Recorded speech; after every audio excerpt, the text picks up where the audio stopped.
Grade 3 અને grade 4 હોય છે તે એના માટે ઓપ્શન રહેતું હોય છે ટોટલ હિપ રિપ્લેસમેન્ટ.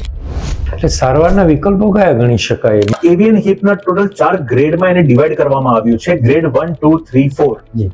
ગ્રેડ 1 એટલે નોર્મલ, એટલે આજે મને કે કોઈને પણ ગ્રેડ 1 હોય તો ખબર નહીં પડે, આપણને એમ લાગશે થોડું દુખી રહ્યું છે, મેડિસિન લઈ લો. ગ્રેડ 2 થી થોડા ચેન્જીસ જોવા મળે છે, થોડી તકલીફો વધતી સ્ટાર્ટ થાય છે કે જેમાં આપણે એમઆરઆઈ તરફ જતા હોઈએ છીએ.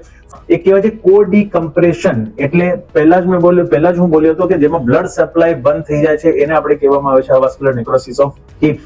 તો એવામાં આપણે ત્યાંનું જે પ્રેશર છે, પ્રેશર રિલીઝ કરવા માટે ત્યાં ડ્રિલિંગ કરવામાં આવે છે હિપ બોનમાં, કે તેનું પ્રેશર રિલીઝ થાય, અને પ્રેશરને કારણે અગર કોઈ લોહીની વાહિની બંધ થઈ ગઈ હોય તેને રિલીઝ કરીએ એટલે લોહીની વાહિની ચાલુ થઈ શકે.